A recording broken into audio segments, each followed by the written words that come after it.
We going live. Oh, yeah. All right. I think we're live. We are live. What's up, everybody? Hello. I'm Jay Wall with Print That Thing. And today we're talking about you're not really 3D printing unless you 3D print your own ideas. Let me know if y'all can hear me in the chat down out there. If the sound and the music are coming through. We got a bunch of things that we're going to do today. What's up, James? I saw we got Peter, first person in. Hey, what's up, Peter? We got someone from Portugal. Who's that? John from Portugal and Rob McKay. Hello, everybody, today. Hope you're having a great day. I am super excited, super pumped up. I've been waiting for this for the past week, I guess now. So thanks for everyone for coming to come hang out. Okay, cool. Thanks for the feedback, Peter. So he says it's fine. We got from London, the UK. So what time is it in the UK? Like 7-ish, 7 p.m.? Is that what we're talking? Where are we at on time? And we'll probably get started right at 1 o'clock my time. But just kind of make sure everything is flowing and going, ready to start talking about designing. So out there in, hey, what's up? Sanjita, Canada, cool. Dreamer Boy, 1856. Okay, cool. Good time. Not sure. I can't convert the military time, but it's probably like 7, I would say, I think. But yeah, let me know what kind of experience y'all have or what kind of 3D printers y'all have currently, or if you don't have a 3D printer, let me know in the chat. And while y'all are doing that, I just want to give a huge shout out to my boy, Ed. And he's with Institute of 3DP, and he helped promote this event. So thank you, Ed. Ed's just an awesome dude. If you don't have his PDF, what are you doing? You got to do it. They're super duper incredible and helpful and helped me tremendously when I got some of my new 3D printers. So there's some tips and tricks for getting really good quality prints. And then I also am a member of his actual platform, which teaches you all kinds of stuff, slicer settings, temperatures. I mean, it's just crazy. I'm more of a designer, so I kind of focus more on that space, but Ed's really opened my eyes and just made me a way better 3D printer. So I'm sure most of y'all out there are very, very, very, very good 3D printers, but maybe some of you out there don't know how to design or you're interested in design, and that's what we're going to be talking about today. But yeah, again, shout out to Ed. Yee! I don't know if he's watching, but if you're watching, Ed, what's up? Thanks, dude. And so let's see what we got. What kind of printers are we talking about here? Everyone tinkers, says Rob. So we got 7 p.m. in London. CR10. Peter, me too. That's what I got. CR10. I love the CR10. You got the CR10S, but I actually blew the motherboard or something. I surged it somehow. Let's see. Shaw says, I'm a cake designer, making stuff for students and make cutters. That's cool. That's really great. So you're already designing. BV, worst one ever. M3D. Okay. Well, I have a MakerBot, so that's probably even worse than that one. BV. Cookie cutters, holding, rolling pins, etc. That's cool. 2017 Tiva Tarantula. Cool. I have one of those too, but mine's the newer one, but I'm sure they're similar. Yes, the orange. That was from David. Andrew, Lego, CR10S. All right. Yes. All right. So we all got the same. No one's got any SLA printers. No one's doing SLA. We got Ender 3. Very cool. I know people love Ender 3. Dreamer Boy just wants to learn. And let's see. Modified CR10 to direct drive. Me too. I got the, what is it called? Bondtech. All right, one more minute here and we'll go ahead and get started. So needs to learn more design. Just ordered Anycubic Photon. Cool. I haven't heard much about that one. Tiffany and Ryan both have that. So it must be popular. Not sure. Ooh, okay. Here we go. James got the Elegoo Mars. That one seems to be very popular too. Kickstarter Spark Maker thing, also SLA. Okay, cool. I've seen that one. Tiffany. Longer 10 is an SLA. Oh, cool. Okay, so it sounds like most of y'all have 3D printers. A few of y'all are designing. Some people aren't. But today we're just going to be talking about why you should be 3D print designing, because I think it's incredible. I mean, I'm obviously biased because I'm a designer, but I think it could be very helpful for a lot of people, especially if you already have a 3D printer. It's kind of makes it even mo better. So if everyone's ready to go, it is 1 o'clock on the dot in Central Time. So thanks everyone again for coming to hang out. Let's go ahead and get started. We've got a lot to cover today. We are going to be just hitting the ground running. And so if you want to take notes, take notes. If you don't want to, don't take notes. Just sit and hang out, watch. I'm going to show you a bunch of stuff. You're going to hopefully get some ideas and get inspired to start creating stuff. So let's do it. So, all right. We got a new one, Diamond Honor Dodger, Prusa i3. All right, we got Prusa in the house. I just set up an affiliate system with Prusa. That's so cool. I really want to get one of theirs just to see how good they really are. All right, but let's go ahead and get started. So by the end of the live event today, hopefully it's only going to take about 30, 45 minutes. Hopefully we can get you out of here within an hour. I know I talked to some people via email. They were saying they're going to be at work. So we're going to get right on into it and just keep pow, pow, pow and going. But today you're going to learn the benefits of why you should be learning 3D print design. If you never have or not interested, you're also going to be learning very easy ways to get started. And then we're going to talk about my 3 personal design secrets and free downloads. These are things that I use every single day, whether I'm doing stuff for myself or for clients or for anyone. But I think it's going to help you a lot. And you'll get all that today. And then we're also going to do some tips to help you stay motivated, keep you on track, and then we're going to do a live Q&A at the end. So if you have any questions, you can ask during the thing. I'll try my best to see it. I have it all right here on the side.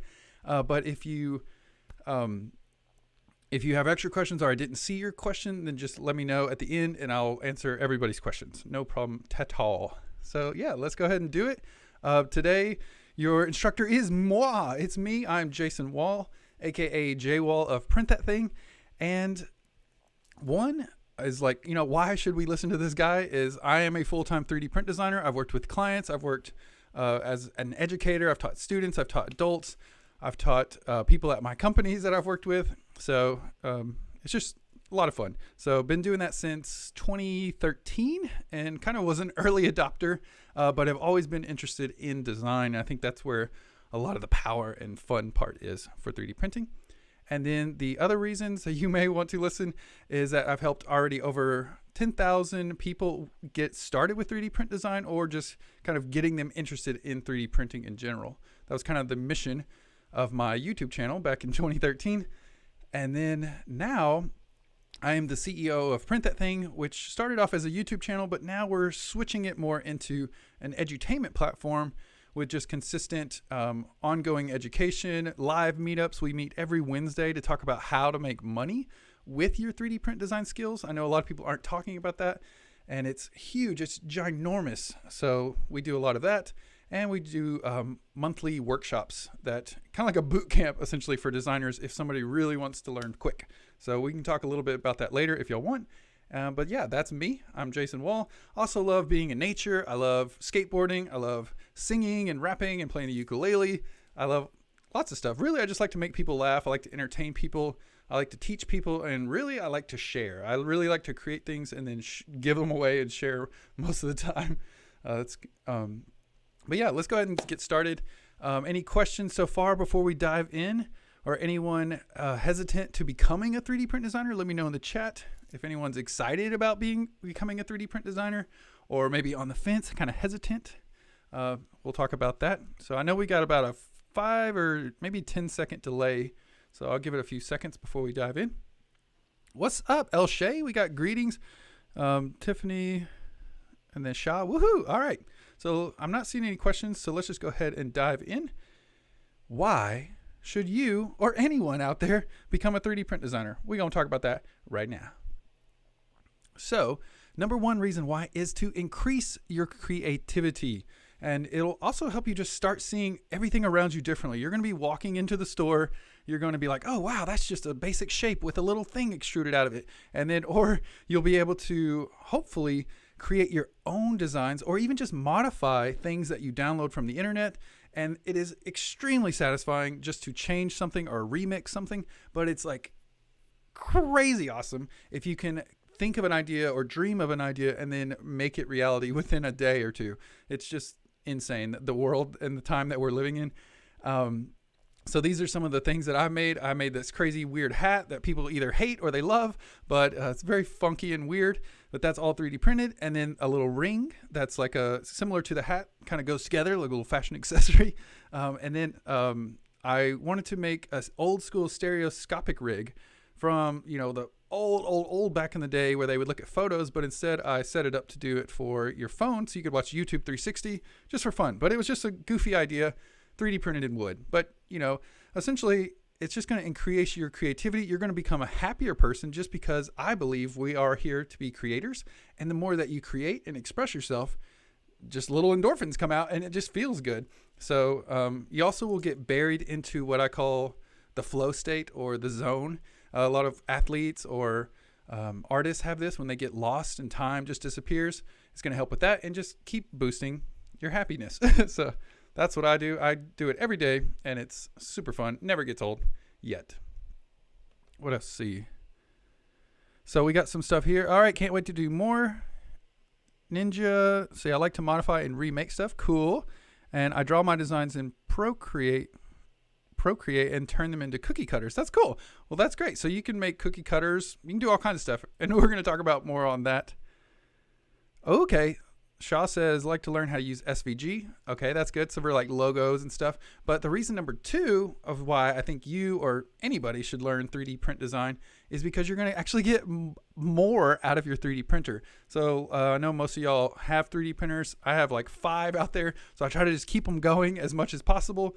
But really, your 3D printer is just a tool. That's why I put the hammer here today, is because the 3D printer is amazing and awesome, and you can 3D print all these free things off the internet, and it's just incredible. But eventually, you'll kind of run into a spot, at least I did, where you kind of like, you've printed a lot of things that you've already wanted to print, or maybe you need to alter something, or you just want to create your own ideas. That was like my first thing when I got my printer. I was like, I just got to get my ideas from here to there.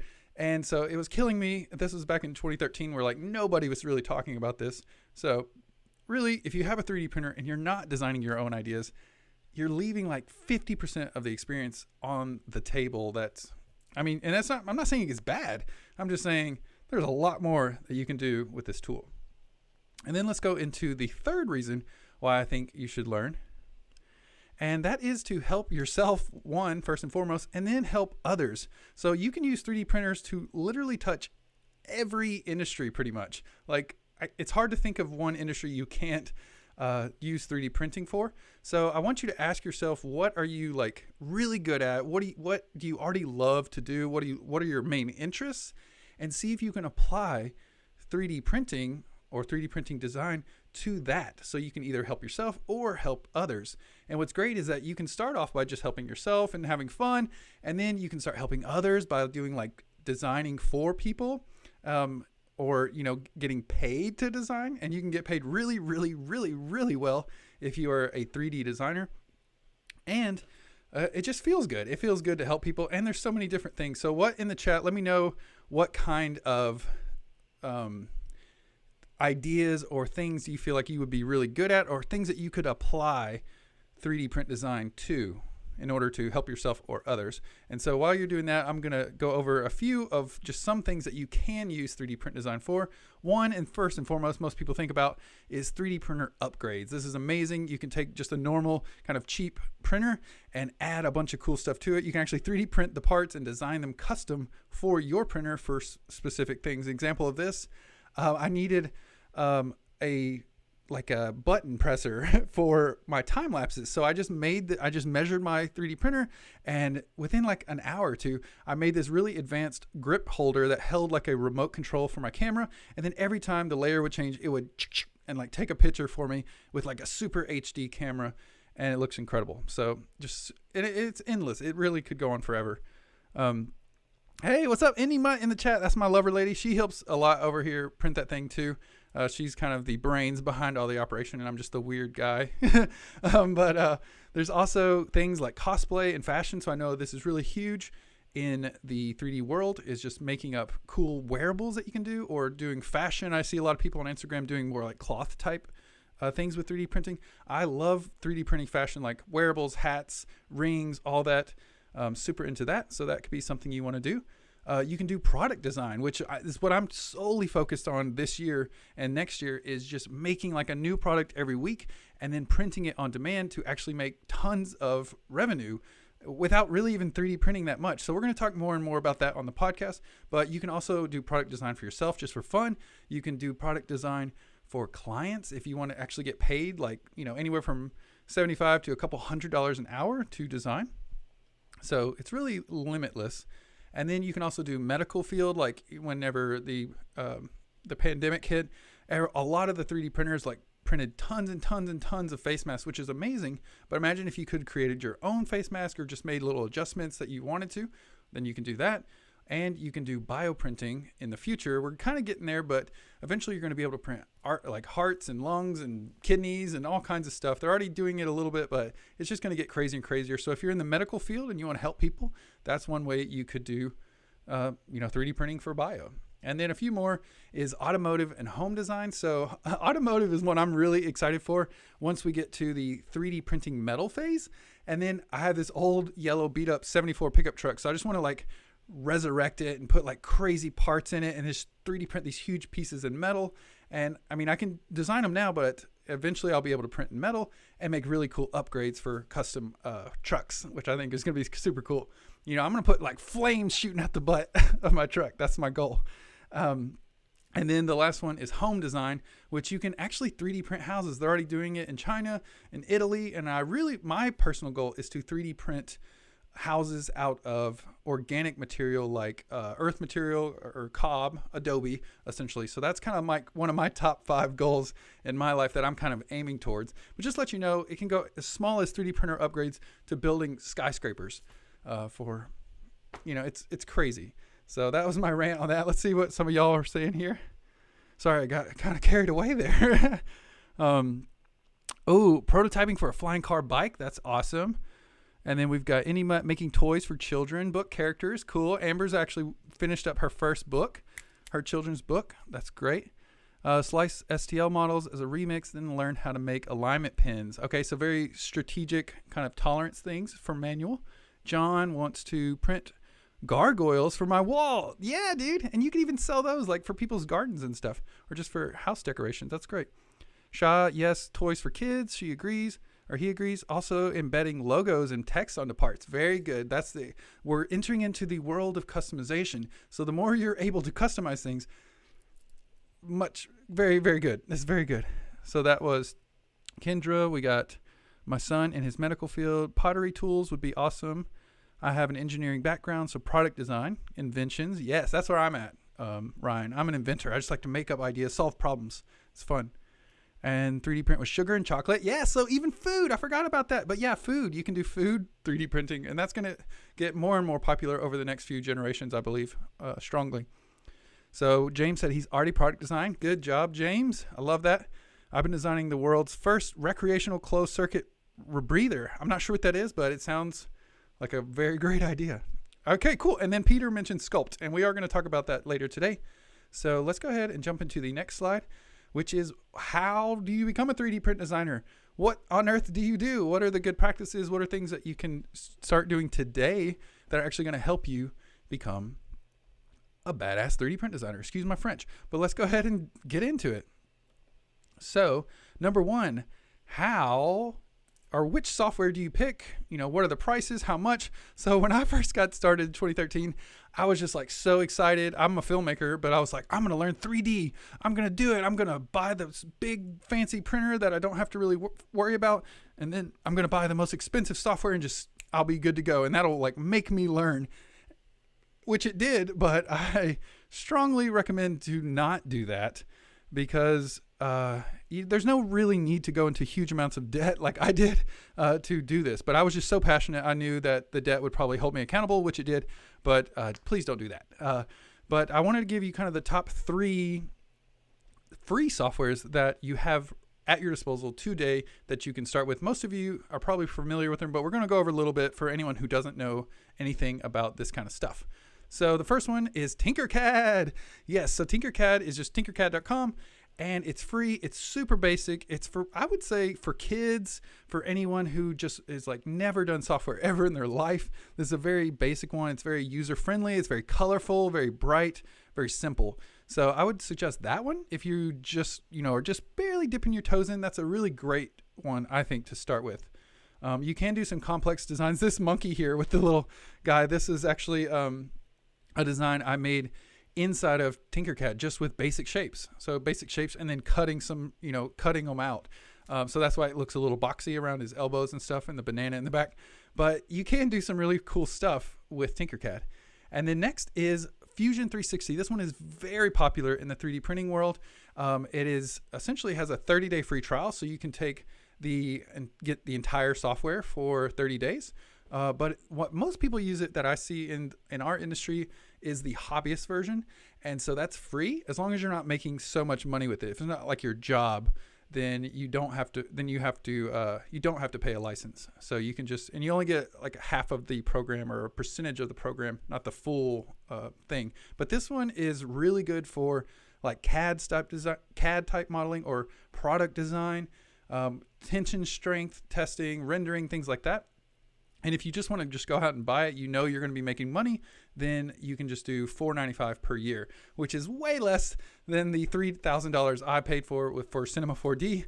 But yeah, that one's very popular too. And they're both made by Autodesk, which is an incredible company. And then next we have Blender. This is my favorite one. This is the one I'm like obsessed with right now. I was so against Blender in the beginning.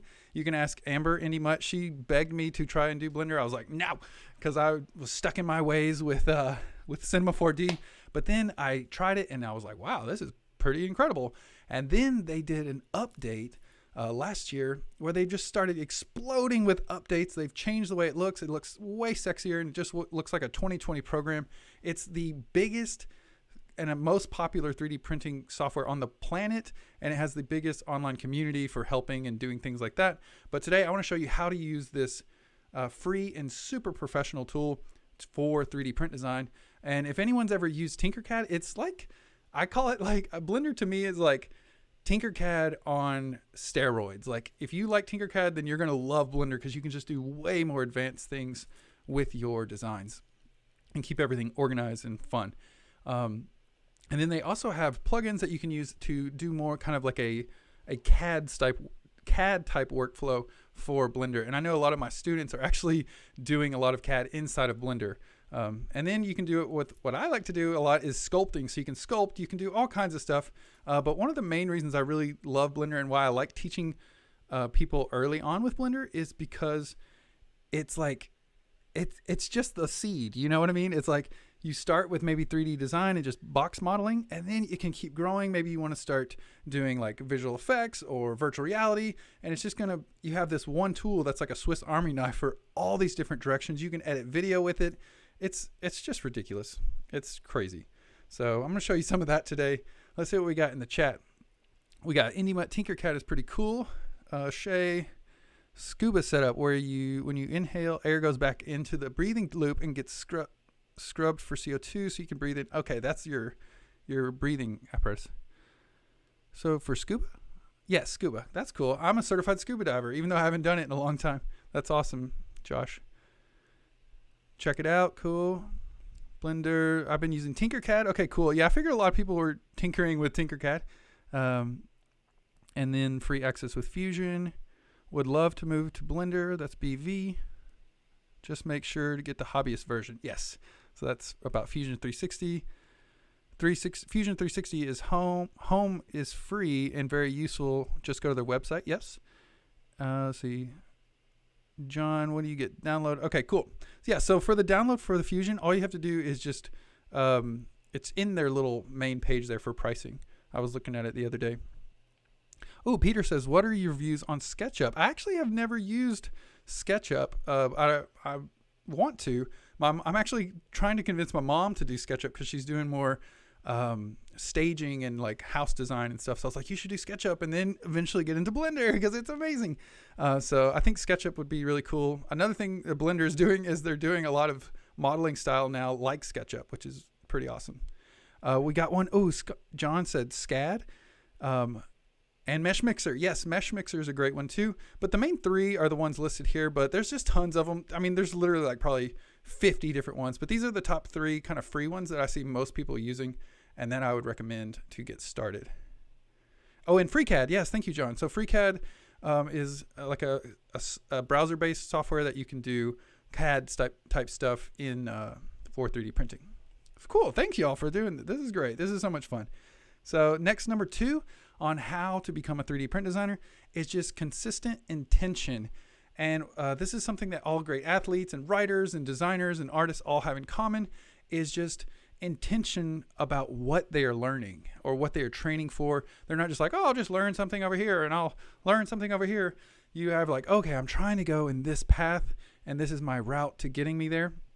And one thing that's really important, and this is something I'm working on for the past few months, is just building better habits in general, but also building daily design habits. So for the past few months, I've been getting inside of Blender and designing something or making a course or something every single day, even though, or in like Sundays when it's like, oh, I don't really feel like it, I'll still just get in there and play around with like a new feature or just try something to see what all it can do. So that's one thing I really want to harp on is getting daily habits, because it's so powerful and it really has changed my life. One example is or the easiest way I would say to change your habits is starting at your identity of who you are. So an example, if you're trying to quit smoking, you could say, someone could ask you like, hey, do you want a cigarette? And you could be like, no, I'm trying to quit, so that person's probably going to smoke eventually. But then there's someone who says, hey, do you want a cigarette? And then the other person would say, no thanks, I'm not a smoker. So there's identity shift in that. So if you want to become a designer, just start saying, I am a designer, or what would a designer do? And that will kind of give you some hints on what you can start doing to start setting up those daily habits. And it's very, very powerful. I've felt it firsthand. So the next thing, this is one from Amber. She really wanted me to put this in, Indy Mutt in the chat. She said having a beginner mindset is also very, very helpful when you're starting out and whenever you're advanced, and even in professional world, is never be like, oh, I know how to do that. Oh, I know that. I already know how to do that. Or I already know that software. Or I don't need to learn that software. You always want to keep your mind going like that childlike curiosity, like, oh, what is that? Oh, what does this do? And that's just going to keep dragging you along through the process and keep teaching you more and more things and just keeping you from getting bored. Because I know a lot of people are just kind of stick to what they're comfortable with, what they know.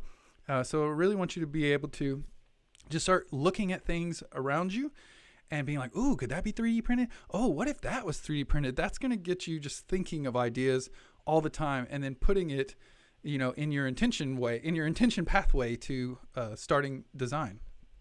And then the next one is volume, not perfection. So I know a lot of people are like, oh, it's not done yet. It's not ready. It's not perfect. Screw that. Like, all you have to do is just create something, even if it's once a week or once a month. Just try to get into the practice of just making something and posting it up or sharing it or doing something just to create a bunch of body of work. Because once you start making a lot of different designs, you'll start to notice different similarities in between things. And that's when you're really going to find your style or your voice as a designer and really start to see what you really are interested in. So that's very, very helpful. So let's see, we got some questions or topics here. Perpetual beginner. Exactly, El Shay. Perpetual beginner state. The inevitable or the constant newbie stage. You always want to just stay in that little bubble there. And let's see. Yes, Indy, don't know. Okay, so they're talking to Amber. Well, let's just keep on going. So the third way to, or how you can start designing, is to start by just making things that you're passionate about. So create things that you really enjoy, things you love. So think about all the things that you already like now, whether it's like tabletop gaming or cars or updating things on your printer. You can start there, and then it's just going to start exploding with new ideas. So that's what I would recommend, is just start with something you love. Don't start on something because you think it's going to be popular or you think it's going to get a bunch of views on something. Don't worry about that. That will just come naturally. But what I want you to focus on is creating things that you really, really, really enjoy and get quality feedback. So whether that's someone that you trust, but really what I would prefer or suggest is getting feedback from other like-minded people that are doing the same thing that you're doing. So it's a lot easier to maintain a habit or to keep things going if you're in a tribe or a group of people that are doing the same thing. It's just been proven. We're very, very much affected by the group and the people we surround ourselves with. So, you may get some feedback from like your significant other or something, but they might not really understand what you're doing or what you're trying to do. So I think it's really helpful to get feedback from like-minded people. And that's why we created our Discord. So I call it the Designers Discord. It's free. You can jump in and start asking questions. You can share things. We post stuff in there all the time. If you're a member of my site, then you can actually get feedback and help from some of your design projects. So it's just really fun. And I've had a blast just learning a ton from my students and teaching them a bunch.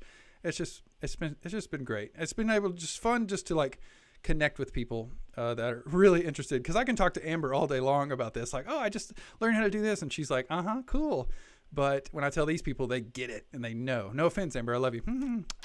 But yeah, so that's all that I have today for like as far as when or how to become a 3D print designer or why you should become a 3D print designer. But now we're going to go into my 3 secrets for Blender. So these are ways to keep you very flexible. So that's secret number 3. Secret number two we're going to talk about today are tools that make you more efficient as a designer. And then my first secret, which is 3D print hacks. So these are just videos that I made. That way we don't have to go on for like, 45 minutes. And again, you don't have to follow along. This is not training. This is just to show you what free professional software can do very easily. So let's go ahead and jump in it. Secret number 3. And so again, like I said, this is the one that's going to help you stay very, very flexible. And if you've ever heard of generative design, this is where, everything stays open and you can change things on the fly or just create tons of different designs from other designs. And this is great for people who don't know what they want, or maybe you who don't know what they want. And it just keeps you open and ideas flowing. And you're never like, oh no, I messed up. I applied everything and I have to go back to, 8 hours ago of work. So we're going to use the modifiers, and these are just another word for effects inside of Blender. So today we're just going to add some modifiers or effects to these 6 monkeys here. So we've got this little Suzanne monkey. This is like the mascot. And we're just going to add a modifier. And today let's do subdivision surface. So subdivision surface is just another word for like smoothing. So you can take a very rough model and smooth it out very, very quickly. So you can just turn on and off, very flexible. But notice that the bottom of the design is kind of weird looking. It's not very flat. So that's another thing. If you rearrange your different modifiers, they're going to do different things. So order of operations is very important, but you can also, flip flop and try things all the time. And then if we take another monkey, same design, but we're going to put a different modifier, which is the decimate modifier. And essentially this is like the low poly modifier. You can literally low poly any design you download, anything you get off the internet, anything you create. You can just turn it instantly low poly in real time and see kind of the effect. You can also use this when sculpting. If you have like huge meshes or photogrammetry, you can reduce your file sizes. If it won't go in your slicer, decimate it, just decimate that thing. And then you can get your file size lighter or make something low poly. Another thing you can do with the same design is put on remesh. So this is a new one that will almost like fix any 3D design that you have. You can also do blocks, which makes it look kind of like 8-bit and very crazy, or gives it kind of some texture. So it looks like we did all this modeling and design work, but we didn't. We just added a little effect to it, and now it looks crazy cool. So that's another modifier that you can do. And Peter says, yes, decimate is there on Mesh Lab too. That's great. So now let's do maybe this yellow monkey back here in the back. And this is one that I love, and this is the wireframe. So this is like makes your designs instantly cooler just by putting on the wireframe. And it looks like a spider web at first, but what's cool is that you can actually just type in the exact dimensions. So if I want it to be like each wire to be 2 millimeters thick, I can do like 2.5. And look, now it's exactly 2.5 on all those little bars. And then turn off the thickness to get rid of those weird little spiky spikes. And there we go. And that's how I made my hat. It's also how I make my rings, and just make a bunch of different things. But next we're going to use this weird little pink monkey. Same design, but we're going to compound 2 modifiers on the top. So we're going to do the same thing with the wireframe. Just add the basic wireframe. And then we're going to do the first one we did, which is the subdivision surface. And that's just going to smooth it out. So now we've got a wireframe that's smooth. And if we crank it up, it starts to look kind of like a Voronoi-esque type design. So I've done this for like vases, trash cans, all kinds of hats, like all kinds of stuff. And it looks like you've done all this crazy work, but you haven't. You just added 2 modifiers. It's crazy. And then let's go ahead and jump into the next or last Suzanne, which is the same design, but this is one you're going to use a lot. If you ever take any of my courses, is the solidify modifier. So definitely remember this one. Say if you take a mesh that's open, like if it's just a shell, then you can actually turn the shell into something that's 3D printable by using the solidify modifier. So we'll just go ahead and add solidify. And now it's going to add thickness to this shell. It's almost like a mask. You know how a mask have that really small thickness? It's going to do that to any of your designs, and you can type in the exact millimeter thickness that you want for the entire model. So it's pretty crazy. You know, I've even made a lamp out of this Suzanne just by making it really big and cutting a hole in the top, and it looks amazing. So there's just tons of different stuff that you can do with modifiers. Again, I don't want you to ever apply your modifiers because it just keeps you very flexible, very open, and very generative. So, you know, in a week or 2 weeks or a year from now, if you ever open up a design, you can always change everything on the fly. You're never locked in, or none of your effects are ever baked in to your final designs. So it's very, very, very helpful when working with clients, and you can do, you know, lots of different things from one design. So yeah, that is the secret or the power of the modifiers. They're incredible. I don't know why more people aren't talking about them, because they're just insane. So that is the modifiers. I know that was really fast, so if anyone has any questions, just let me know in the chat before we dive into secret number 2. It looks like we're about 30 minutes in, so that's pretty good. So hopefully we can get y'all here in about an hour or 30 minutes or so. So I'm not seeing any questions.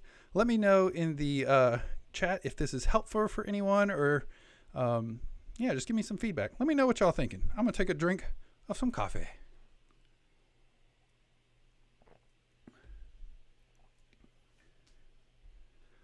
Very cool modifiers. Cool, Ryan. Love learning about modifiers. Okay, cool. Thanks for the feedback, y'all. I love it too. I'm obsessed. I think it's amazing and fun. So now let's go ahead and jump in to secret number 2, which are tools that will make you more efficient when you're designing. So let's go ahead and jump on in. So secret number 2 are some things that I use every single day for every single project, whether it's for personal use or for company use. And this is something that's going to help you look for design errors. So how many of y'all would like to be able to instantly know exactly what's wrong with your file, or be able to add or subtract objects together in real time on the fly and keep it super flexible? It's crazy. It's awesome. So Ryan says, yep. So now let's talk about the add-ons. These are free things that come inside of Blender. Remember, this is not training. You don't have to follow along, but all you got to do is go into preferences and then just turn on the add-ons. One's called Bool Tool. The other one is called 3D Print Toolbox. So as long as you search for those, you can just check the little box and you're good to go. You have them. And these are going to help you tremendously when you're trying to just find out different things about your model, or trying to fix them, or how to export them, or just clean them up in general. So you can do the area. So it'll give you the cubic centimeters of the model. You can check if it's solid or watertight, as they call it. So it'll test and tell you where the holes are in your design. It's crazy. So you can click on the button and then it'll actually highlight where the issue is. So it's saying the eyes have some issues. I could do intersections, and then there's a little button down here. So there's 58 intersecting faces right there around the eyes. So Blender, the 3D printing toolbox, is just telling me, hey, idiot, the problem is right here. Fix it. So that's really cool. And then there's degenerate, which usually deals with scale, but we're not going to talk too much. You've got distorted, which is any faces that have been stretched way too far and the computer doesn't know what to do with it, or when it sends it to your slicer, it doesn't know, how it's going to fix these. So I'll show you how to fix these with the click of a button, but all those faces are messed up.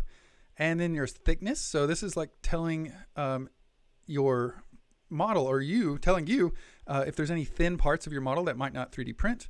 Then there's edge sharp and overhang. So overhangs are just anytime you're going to need support material to kind of, I'm sure most of you have used support material if you've printed anything, but this will tell you where the design needs support material. So that's all pretty cool, but kind of want to show you actually how to use this. So one way is let's just take the eyes. Since Blender told us the eyes have some issues, we'll just pop the eyes out and just name that eyes. And so now we have two objects, the eyes and the head. And notice we got big holes in the head. So we'll just do check all with the 3D print toolbox. And there we go. We've got 26 non-manifold edges right there. It's highlighted for us. And we'll just say make manifold. Hey, looky there. So then it just fixed the design for us. We can check all again. And notice that non-manifold edge is now 0. And that's what you want. You just want zeros all the way down. This one says non-flat faces 22. So that means we just got to fix these non-flat faces. And lo and behold, the 3D Print Toolbox has a button for that. It's called Cleanup, and you just click Distorted. And there it goes. It's fixed all your distorted your polygons or your faces right there. And now look, everything has zeros. That's what you want. That's how you know you got it. Overhanging faces we can ignore because we're going to fix that in just a moment. So we've got the head fixed. Everything's looking good. That is actually 3D printable, but the eyeballs are still these like hollow shells. So notice if we look at the back, we've just got big cups, and it's saying that there's 16 non-manifold edges. That just means there's big holes. And so we can use the 3D Print Toolbox to just select them and then just say make manifold. Boink, looky there. Now the eyes are fixed. They're ready to 3D print. And it does say that we have some thin faces down here. So we just click on that. Blender will tell us exactly where the issue is. And then we say, okay, that edge right there may be too thin for the 3D printer. Let's go ahead and fix that. So you would just grab the edge just like you would in real life. Just grab the top of it and then just ever so slightly just start to like pull the edge down. And then once you pull the edge down, it's going to make that edge less thick. And then if you check, notice we have zeros for everything. And that's what you want. You want everything to be just ready to go, all zeros. And now we have both of these objects are 3D printable. Now we can kind of melt them together in the software without actually melting them together. So to do that, we're going to use the Bool tool, which is another free add-on. And you just shift click both objects and then click on Union. Boom. And so Blender's done like 4 or 5 steps for you. And the design is going to stay very flexible. So the eyes are melted to the head, but you can always change it, always adjust it on the fly anytime you need to. That way you're not like, oh no, an hour ago I put the eyes on, now I can't move them. So this is going to keep you from running into that problem. And it just makes it super easy and super fun to do things. You can also subtract things with the Bool tool. So say if I don't want this Suzanne head to print with support materials, then I can add, I call it like a cutter cube. And essentially, I'm just going to chop off the bottom of this design. That way the 3D printer, when it starts to print, it'll have a nice like solid foundation that the printer can print from. So I'm just going to chop off the bottom of the ears and the head here. Just shift click both and then do difference. And looky there. So now it's cut off the bottom. And what's cool is that you can take that cube, the wireframe of it, and just move it up and down in real time and kind of adjust, you know, how far do I want this cut to be? So that's super powerful. And again, you're not hurting the design. You're not cutting anything off the design. You're just kind of pre-visualizing and having fun. So it's pretty cool. And then you can also save your files. So you just tell the 3D Print Toolbox where you want the file to go and then hit export. And this is really helpful for like doing renditions or if you're updating and fixing, It's very, very fast workflow. And then you can send it into your slicer of choice. This is Prusa Slicer, and then just slice it on up. And there you go. So now we've got a 3D printable design that is fully flexible, fully open, exact millimeters that we wanted. And so there you go. Now we can 3D print this whole thing. And that's how you fix an object and kind of combine things together. So I know that's a lot to take in just because, but I just really wanted to show you what this software is possible of doing. So that is secret number 2. And so we got BV, very helpful, cool. So I know there's a lot to take in, but I just want to say thanks for everyone who's stuck around. This is a lot of information. And so now we're going to go into secret number 1. If y'all are ready, let me know in the chat. And we're going to talk about something that I've made for my students that is extremely powerful, and you're going to get it today for free just for hanging out with us and being on this live stream. So let's go ahead and dive on it. So the number 1 secret that we've created is the Blender hack file. It's a PTT starter file, and you're going to get this today. And what this is going to do is just set up Blender for your printer. Okay, so most of y'all have your printer. You probably know your build dimensions, but this is something that's just going to help you be able to type in the millimeters of what you want in Blender and be ready to go. So say hello to Blender hack file. Again, this is not training, so you don't have to follow along. Just watch and observe. So this is something I made for a GoPro, but I made it way too big, and I can't scale it down because the GoPro won't fit anymore. So I've done this many times when I first started, but I created this thing inside of the Blender hack file that's going to help you see this problem before you actually get into designing. So it's going to kind of give you a reference of your 3D printer volume while you're designing. So when you first open up Blender, it's going to look like this. It's going to be made for kind of like 3D graphics and stuff, but notice that this cube here is actually in meters. So that's 2,000 millimeters. It's ginormous. It's like the size of a room. But all you have to do is open up the file that you can download today from us. And it's called Blender for 3D Printing. Open it up and you're done. Now it's all set up for 3D printing. It's got your Suzanne monkey. It's got your millimeters set up. The grid is in millimeters. Everything, it's like 15 steps that have already been automated for you. Plus you've got your 3D printer volume up here at the top. And it's kind of hard to see, but it's this yellow box. That is going to represent your 3D printer. So you can type in any printer you have. Just double click it, rename it, whatever your printer name is. Mine's the CR10, so I'm going to just type in CR10 volume. You can do Ender 3 volume, Prusa volume, anything you want. And then you want to type in the dimensions of your build volume. So you can do that by hitting in for information and then typing in the dimensions right there. So if you had a small printer, you could do 100 by 100 by 100 and it will auto update for you, which is pretty cool. So now you know how big you can 3D print. And then it can also do live renders and 360 product shots automatically for you. So I've set this up for you so you don't have to know anything about film. I went to film school, so this is just basic 3-point lighting. And it's going to help you whenever you want to send like files to Instagram or any kind of socials or to like clients. And this is a Benchy in a bottle that I made in Blender, courtesy of Creative Tools. So thank you. But essentially it's a benchmark for the Benchy. And so we've got lights, cameras, we've got a background. You can just turn on the background. Boom, now you got a lighting studio and you can turn that off when you don't need it. And there you go. So now you can, take really cool, high quality photos or videos of anything you design. So all you got to do is hit 0 and that will take you into your camera view, kind of like you're looking through a camera. So you can say, yeah, I like that. I like the way that's looking. And then just go render image or hit F12 and boom, you got a picture. And you can just save it. So now you've got a photo that you can send to anyone or to clients or just for yourself or pre-visualized colors. But it gets even better. Not only can you just take photos, but you can actually do product videos. So this is what I send to all of my clients if I'm going to, bedazzle them or wow them, is just take your design and then click and drag and hover it over this 360 controller right here. Just hold shift and it'll link to that 360 controller. And I've already set it up for you where it'll just rotate your design around in a perfect 360.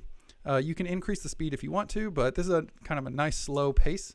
And not only that, you can change all the colors in real time. This is why Blender is so powerful. It's one of the only 3D programs that has a real-time render engine, which is insane for a free software. You can previs your filament colors. You can just try different looks that you want to do. You can make it look crazy for a product, for like a client.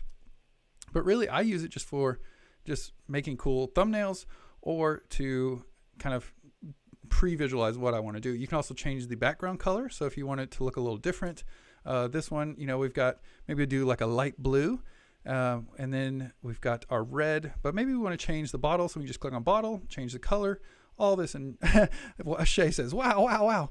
And Andrew had no idea Blender could be so easy to use. Yeah, so I think everything has a learning curve, but it's, it's just a really powerful piece of software that I love, and I just want more people to be aware of what it can do for 3D printing. Yeah, you're welcome, Shaw. And so now we've got something. I kind of like this look. This is like your, yellow on the blue, very loud kind of image. You can also change your lights. So I've got lights set up for you. You can turn them off just by clicking these little eyeballs, and that's gonna, make it look however you want it to look. Or you can even change the intensity, but you really don't have to do anything. I've set it all up for you. And then once you're kind of like, okay, I like this look, I think it's looking great, you just have to switch and tell Blender that you want to export a movie. So you just go down here and say movie, pick any one of those, and then go up to the top and say render animation. And Blender will just do the rest for you. It'll just render out all the different frames, and then you'll have a little movie wherever you saved it. So it's pretty powerful and crazy and insane. But you're also going to get this design today. So you can download this little Benchy in a bottle design that I made for free. So if you want that, you can download that at the end of the event today. But yeah, so that's secret number one. You're going to get that all today. And yeah, someone said, God bless your heart. Thank you, Shaw. Yeah, so this is just the tip of the iceberg of what is possible with this software. We're really just getting warmed up. But another thing I wanted, and I promised y'all, was that we're going to do a little bit of sculpting. So I want to show y'all the easy way to do some sculpting. So let's just go ahead and jump into that. Ryan says, thank you. You're very welcome, Ryan. So this is Blender. You just open up your hack file and just do new file general. And then you can just bring in any object you want. So I'm going to delete the monkey here just by hit X and then delete it. And then you can bring in anything you find. Just go File, Import, and then STL. So it can be an OBJ, STL, anything. And then I'm going to use IO3D. These are Ed's files that he sent me. And so I'm going to use this cute little guy, Dink. It's like his mascot. So we're going to sculpt on this. So just bring in any file. Here's our Dink. I'll hit period to center it. And then all you have to do to sculpt on something is just switch into sculpt mode. So you just sculpt mode. And then when you first start doing it, it looks kind of crappy. Like it doesn't look that good. But if you turn on dynamic topology, this little checkbox right here, now do your detail size. So maybe like less is more. So if you do detail like 6, then you can actually just start drawing on it. But first you need to pick a brush. So just pick any brush. They have tons of brushes. They're always updating new brushes. And you can, we actually just made a sculpting course about all the different brushes that you can take. But essentially just start clicking and dragging. And now it's just going to start magically sculpting. And Blender's sculpting is insanely powerful.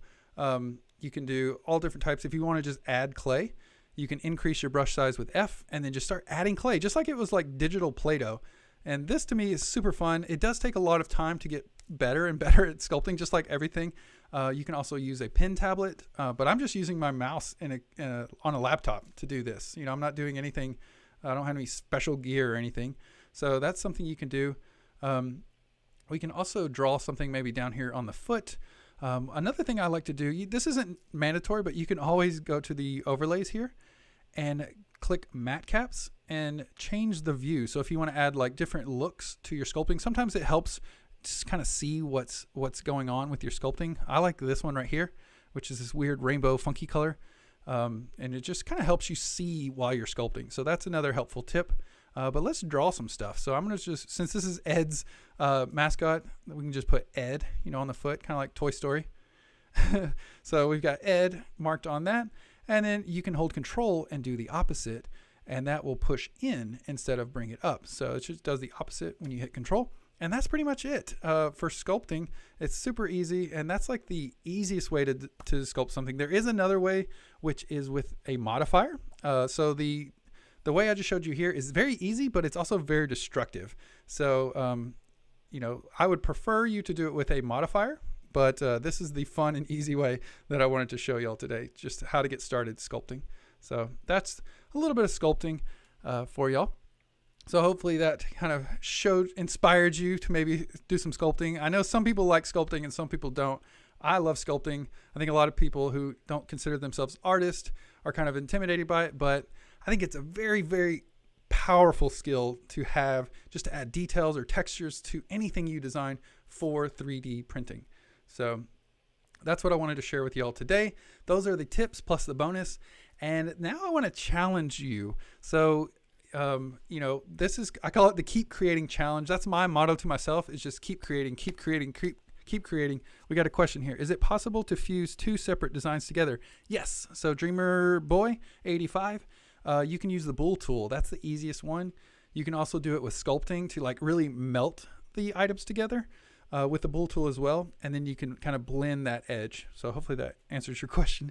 But really what I want y'all to do, if you are inspired to design, is just try and challenge yourself to create one thing or one thing a week or one thing a month, and just try and stick to that habit. Me personally, I'm trying to design something every single day, which sounds crazy, but I just want to be one of the best 3D print designers on the planet. I already am, but I'm just going to keep getting better and better, and then sharing this information with all my followers and my students and my friends. So that's what we're doing.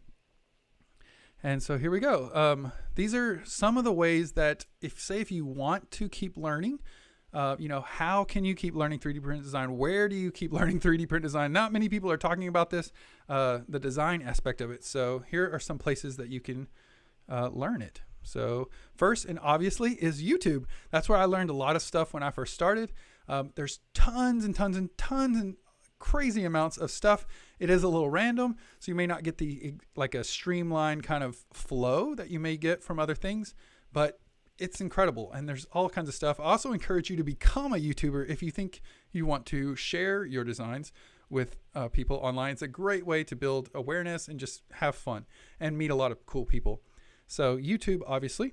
It also is a little distracting on YouTube sometimes. I know some of my students have said that YouTube, it has a lot of ads and it has a lot of other videos that you can watch that could take your attention away. So, that's one of the downsides, but YouTube's awesome. So definitely check out YouTube. You could go to college. I went to art school, so I'm kind of educated in film, but you can go to like design school, 3D modeling school. They are expensive, and probably the more ones that are up to date are going to be even more expensive. But you can definitely do this, and that's a way to really, really commit to learning something. But you don't have to do that, especially if you don't have a lot of money or you're not really sure that's the way you want to go. I would suggest doing something free and easy, or free, that you can just kind of get your feet wet, kind of try it out. And then you're like, yes, this is it. I'm a designer. Then maybe go into college, especially if you're, just starting out with kind of, what do I do with my life? That's a good process to go. Also, you can take online courses like Udemy or Skillshare. I've done a ton of online courses with all kinds of different stuff. I just love learning. So I take it. The good thing is you actually pay for this.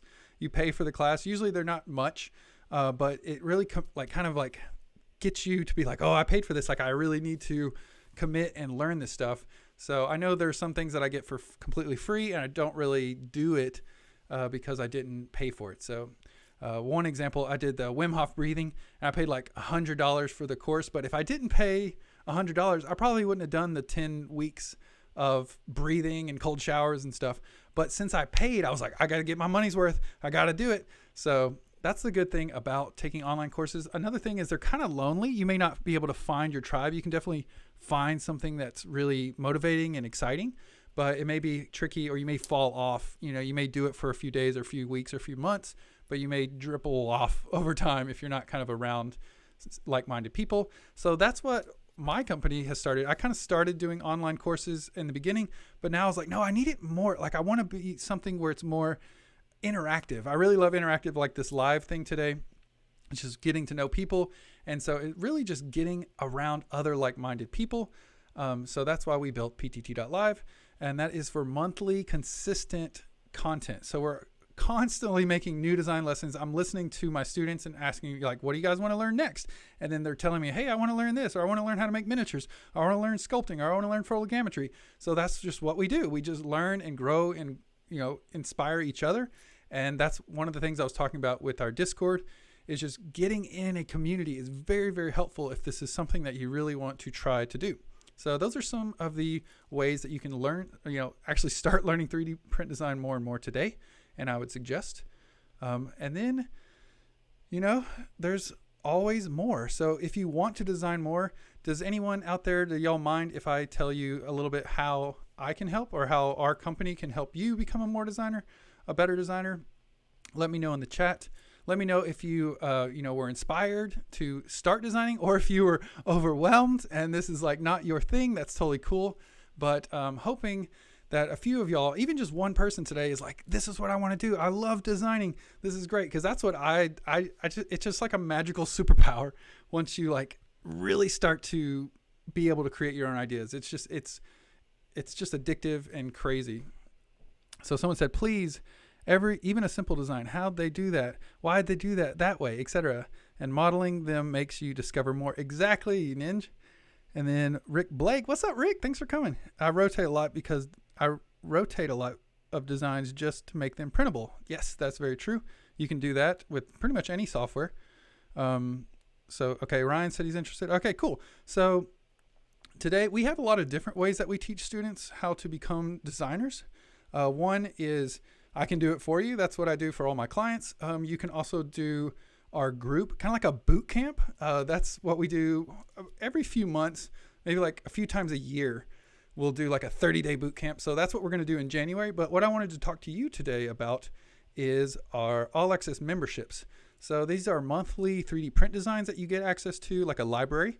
You'll also get monthly courses that are always updating, and I'm always updating the old courses too. So it's always the freshest material. And what is most important, the community. So just being involved in a bubble or sphere of like-minded people. So this is the main goal of this is really just to get you to take your idea and be able to print it. So you can follow my like step-by-step lessons, which you definitely will probably do in the beginning. But I encourage you, what I really love from my students is when they start making it their own, or they kind of take what I started and then they add their own little flair to it. Like that's what this is really about, is like really getting you comfortable with creating your own ideas. I don't want you just to replicate mine, essentially. But I could tell you a lot more about it. But I wanted to let y'all hear kind of some testimonials from our actual students that have taken some of our memberships and our workshops and just our live trainings. So let's go ahead and kick it off.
Sorry, guys. I thought you could hear it.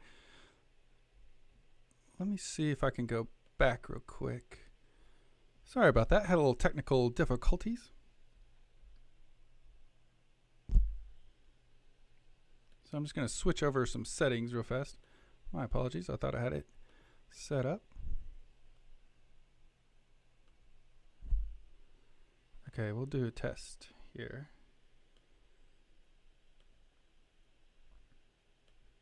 Okay, let me know if y'all can hear this.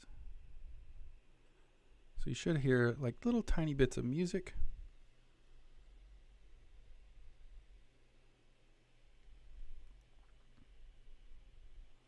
Thanks for the feedback. Can y'all hear music? Or do you just hear my mic?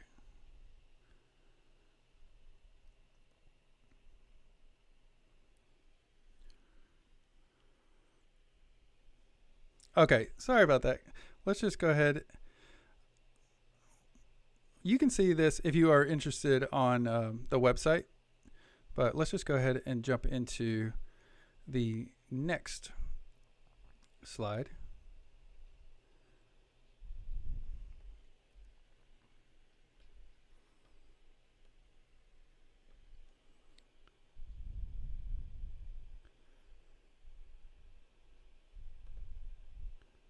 Sorry about that.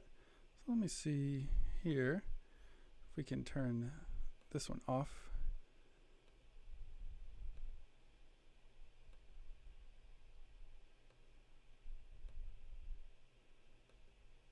All right, so we'll just go on from here. Sorry about that.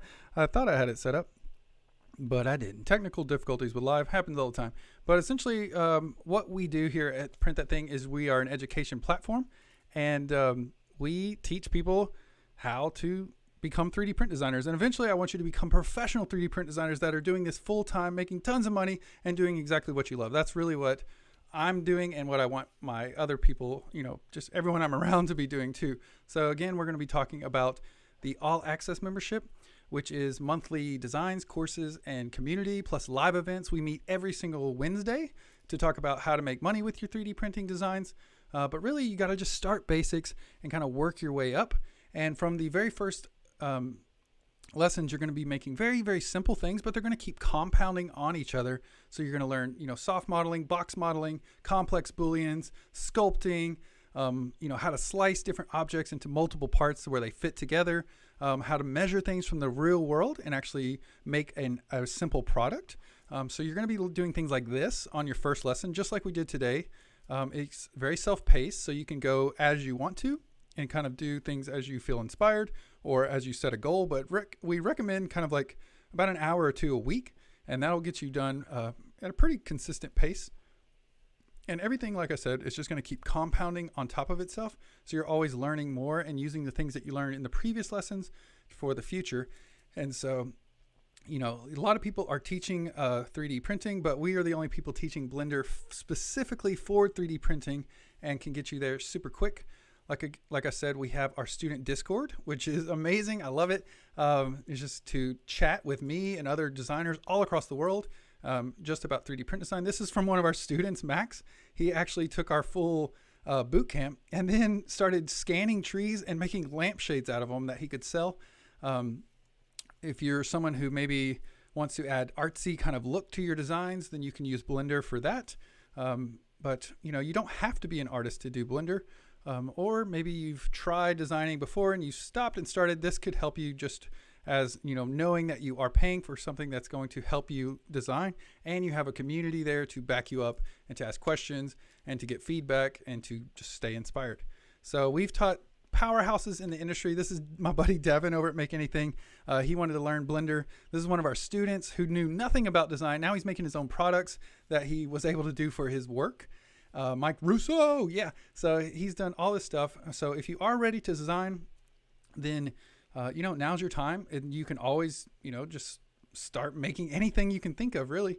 So if you do sign up for our All Access, you're going to get Design Theory, which is going to teach you about just design principles in general. You're going to learn the Blender basics, and then you're going to do box modeling for the first few lessons and kind of how to do subtraction. Then you're going to do custom lithopanes and really understand that. You're going to do wearables with text and learn how to customize with text and add things. You're going to do advanced booleans, soft box modeling, slicing, objects that may be bigger than your printer or that you just need to be sliced up. And again, doing actual sculpting for 3D print specifically. And then you'll measure your cell phone and actually make something for the real world that works with your own product. And so not only that, but you're going to get early access to all of our early courses. So right now I'm working on a sculpting course and a modifiers course that goes over every single sculpt brush, every single feature in the sculpting, and then also every single modifier and how it can be used for 3D printing. We've got our Discord where you can stay motivated. Plus, you're also going to get access to our members only downloads where you can download all my future or current and future designs, and you can cancel anytime. There's no contracts, there's no like weird stuff. It's just like, hey, you can send me an email and be like, I want to cancel it. And all this is valued at $1,016, or if you were going to college, it could cost up to $50K, but we're not going to charge you that because that is just insane. So since you kind of hung out with us today on the seminar, we wanted to give you a crazy discount for your design adventure. If you want to start learning with us, again, you don't have to, but we only charge $20 a month for ongoing lessons and access to all of our content. But since you hung out with me today, you're gonna get all of this for a low price of $199 using the coupon code, and that is 90% off your first month. So it's only going to last 48 hours, and you got a 14-day money-back guarantee if you're not completely satisfied, but I'm sure you will be because it's very cool. And so even if it's not for you, we are not going to hold your money hostage. We'll just give it back. But yeah, just use this code, Design90, within the next 48 hours, and that will get you access to all that. You can click the link below and just put the code in, and you'll get it for $199. You also get a 7-day free trial, no matter what you decide to do. So really, you have no choice, or there's no downside really. It's just, if you want to start learning, then this is a simple and effective way to keep learning, because the future is 3D printing, I think. And so, yeah, let's do it. So let's go ahead and open up. Thanks for everyone for coming. And so, we've learned the flexible modifiers. We've learned the powerful add-ons to how to quickly add things. And you're also going to get the Blender hack file and the Benchy in a bottle and all these Suzannes. So this is just some ways that you can start learning. Again, this is not the only way you can learn, but if you want to join us and become one of the best 3D print designers like me and my friends and my students, then let's go, let's do it. So you can do all this for $199 today if you do your first month with Design 90. And let's go ahead and open it up for live Q&A. So let me know if there's anything or any questions that y'all had. Someone said, is it US pricing? Yes. So this is all US pricing. So I'm not sure what the conversion rate would be for you, but if you want to do that, here we go. So we got new courses coming out this week. Let me know in the chat if there's anything you want to learn, and I can start making those courses as well. Yeah. Thanks, Ryan. Thanks for coming to hang out. Sorry for the technical difficulties there. But I'm glad y'all came out and hung out. I've been so excited. I've been telling Amber, I was like, I'm so excited. Like, this is what I'm built for. I love just filmmaking and teaching people and inspiring people. So I really do think that 3D print design is the future, and that there's a lot of fun to be had and a lot of money to be made, and just actual future careers that you can really do this. So I'm going to just help show people the way on how to do this. So let's see. Ryan said, this is great. Thanks for coming, Ryan. 30% more in Canadian. Okay, I'm not sure why. I guess that's just how it goes. Signed up before the course. Oh, cool. Thanks, Greg. I think I saw you. So I think Greg got the quarterly, or maybe you did it right as we started. But yeah, there's people signing up before we even started the live event. So thank y'all, everyone who's already signed up. That's great. Let me know if you have any other questions, or design questions, or questions about just getting started in general, or just personal questions that you have about 3D print design. I'm going to just hang out for, however long you guys need. Cool. So John said he learned a lot. Looking forward to you on the courses. Cool. Thanks, John. I'm going to try your courses. Tried before and my brain wants to explode. Hopefully you can help me. Yes. So Laura, just let me know. Again, we're in the Discord. So if you become a member, we can definitely help you grow and get there faster. That's my mission. Really, because when y'all ask questions for me, I get, you're actually teaching me too. So you're my teacher, I'm your teacher, and it just works really well. So it's really fun. And I like to actually really enjoy hearing what y'all are having trouble with, because it helps me better understand how I can better communicate it, or how I can better teach you for previous courses and for future courses. So yeah. Is there any questions that people have about maybe software, or how to build habits, or anything like that? Yeah, thanks, Peter. You're welcome for the intro to Blender. Looking forward to the course. Yeah, so, and again, Blender is just this is just the basics. We're going to do some crazy stuff. We're going to integrate code. We're going to integrate artificial intelligence here in the next few years, where you're just using AI with you to do design stuff. So that's going to be way later, but I just want to show you the end of the road is actually doing this as a professional career. If you want to, you can totally do this as a hobby for free. You could do it as a hobby and make a little bit of money, or you could do it as a super profession and help people with your creative ideas. That's what I'm doing, and it's fun. It's a lot of fun. So we got a question here. Can you recommend a 3D scanner like the guy would have used to scan the tree in? So Andrew, this is the easiest way to do, and we're actually going to have a whole course on this, Andrew. I'm glad you asked, but it's called photogrammetry. So you don't need a scanner. You can use a scanner if you have money to blow and you just want to spend a couple $1,000s on a scanner. Then by all means do it. But you can use just a digital camera. You can even use your phone camera with a software called Meshroom. It's an open source free software. It's incredibly powerful, and it pairs really, really, really well with Blender. So you can just scan. All you do is take a ton of photographs around the object you want. It can't be like a shiny object. It has to be kind of like a matte, no light reflections on it.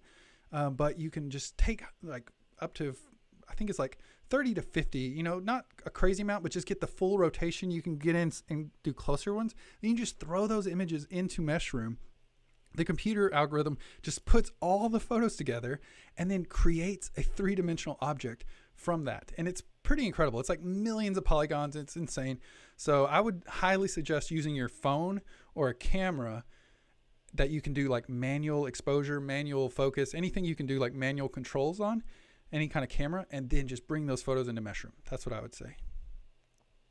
So we got David, somehow my reminder didn't go off. This was, yes. So David, this will be recorded and I'll send you an email out shortly. Let's see. I would have this 40 years ago, says Rick. Well, hey, you got it right now, Rick. Let's go. Let's do it. So, you know, there's no time but the now. Yeah, James said, use your phone. That's right, James. Is there any discount code for annual subscription? So you can't use, I mean, you can use Design 90 for the annual subscription, but it's just going to give you the first month off. So that is for the yearly, but I mean, that's up to you. Most people, it kind of like depends. Like most people are like, I'm going to commit to 3 months of learning. And then some people are like, I'm going to learn forever. And you know, they're kind of on my train where they're just going to do the yearly, but most people just do the monthly. So it's really just what's best for you. You actually get a very big discount if you do the yearly or quarterly payments, but you know, you don't have to. Whatever's best for you is good. Great. Works for that. Clone doesn't work for me at all. Not sure what clone is. Clone may be a software. That's Shah. Let's see. Sandra. So is the photogrammetry the piece you use for working with logos? So logos you would probably do with just SVGs, or you could convert it to a certain type of file type, which is like SVG, bring it into Blender or Tinkercad or maybe Fusion, and you can extract the text or the logos from that SVG file. That's what you would use for logos. Photogrammetry is more like, say if you wanted to like I want to scan, I want to like bring this cup, I don't know if you can see it. Yeah. I want to bring this cup into my 3D software. So I would take tons of pictures of it, and then the software Meshroom would calculate it, and then I would bring that photogrammetried object into a 3D software that you can then manipulate even further. So photogrammetry, I think of it as like almost like borrowing from reality. So you can take things, you can take textures, you can take objects, you can take like photogrammetries of people, dogs, all kinds of stuff. So that's, I wouldn't say it's for logos. You could use it for a logo, I guess. If you had like a model or like a sculpture of something, then you could scan that with photogrammetry. So hopefully that answered your question. Let's see. Looks promising. I really need help learning how to use the software to produce my designs. Yes, and that's what I really want from y'all. Really, I'm just teaching you the basics and foundations. And once you get that, you can be, you're off. You know, you're off to the races. You'll just start thinking of ideas all the time. But you really do need to set up like some type of foundation of just all the available tools that you have to accomplish the ideas that you have inside your brain. So that's what I'm trying to help people do, is just get that spark. I love seeing that light go off when someone's like, oh my gosh, I get it. Or they start being able to actually print their own ideas. It's so much fun and super addictive. So what do we got here? Learn forever. Yeah, Rick is the way to go. Age 75, and I have stuff in as much as I can. That's great, Rick. I'm right there too, dude. I'm reading like 3 books right now. I just do a little bit, like a chapter of each one. I'm learning stuff every day. I'm just like an autodidact, so I just love learning. And it's just fun. You know, what else am I going to do? James said he's 73. Cool. But yeah, let me know if y'all have any other questions about anything 3D printing design-wise. You know, maybe, is there any courses that you guys would want to know in the future? Right now, the current ones are, we're going to do the sculpting, which is almost finished now, but you can still access that today if you want. And then we're doing every single modifier. So we're actually going to make products with all the modifiers. John said, 69, you can teach an old dog new tricks. That's right. You can. Yeah, I mean, my mom, she's what, 50, 60? 50, I think. 55, we'll say. But she's been a court reporter her whole life, but now she's like totally changing. She's learning 3D design. She's just starting a whole new profession, really, and I'm so proud of her. And it's very scary to do that. So if you're in that boat too, just know that you can do that, especially with the internet these days. I mean, you can learn things so quickly and so fast that it's just you couldn't do that a long time ago, or just a little while ago. Ninja, reiterate from earlier, is there a plugin add-on that would allow more Voronoi-like designs, or is that something you'd need to do manually? So there's not a plugin or an add-on for that. You can just do it with those two modifiers. Just throw on the wireframe, set your measurement, how thick you want the wires to be, and then just throw on a subdivision surface. And then you've got, it's not like true Voronoi, but it looks like Voronoi. But it'll essentially just take all of your wireframe of your design and turn it into, every edge would become a Voronoi edge. So you can really get in there and manipulate it in real time on the fly. So it's pretty powerful. Let's see. James, I designed the first ATM in 1966 and still going. You talking about like the ATM that spits out cash? Or are you talking about something else?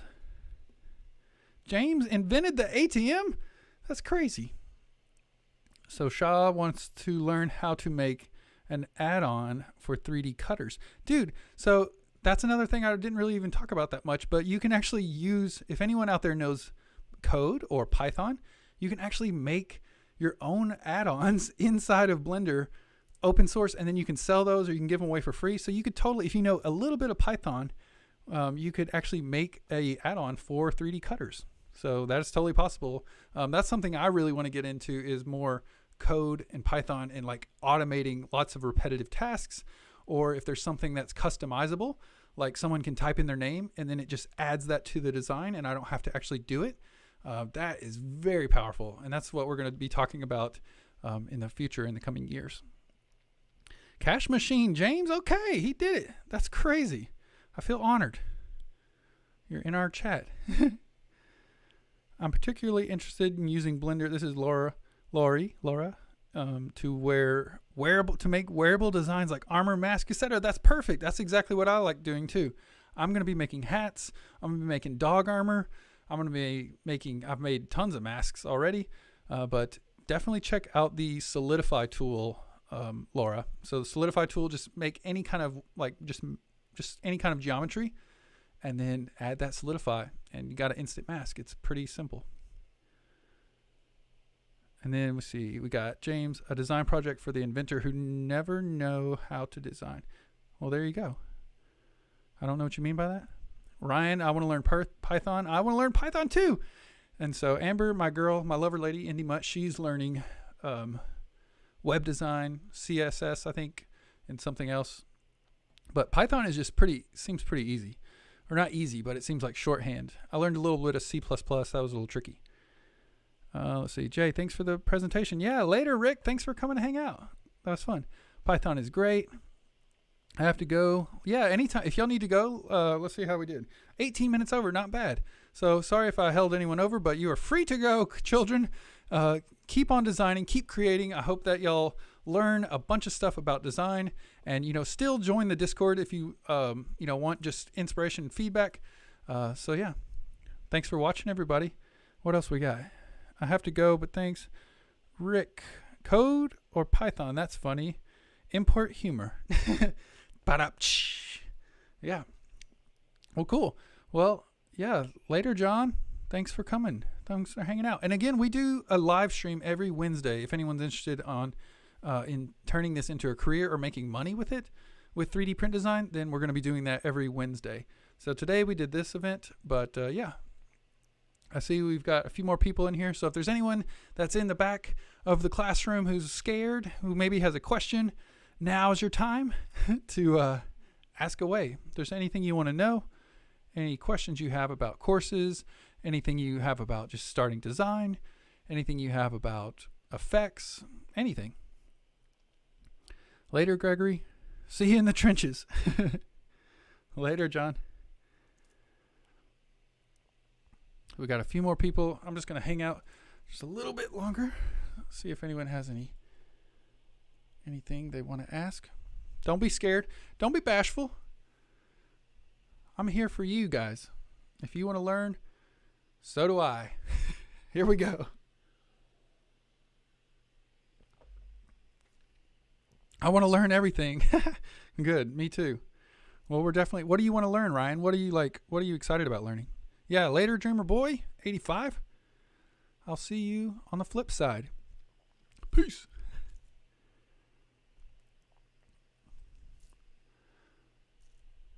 All right. Well, I'm not seeing any other questions. So again, thank you, everybody. I really had a blast doing this. I was so excited, and hope to see a lot of y'all in the Discord or in the classes. And we'll just keep on making stuff. You're definitely going to see stuff on our YouTube, Instagram, TikTok, all these things. We're just going to be designing stuff like crazy. So James said, Blender is on my list alongside Fusion and what does that say? Alibra design. I have never heard of that. Thanks for that, James.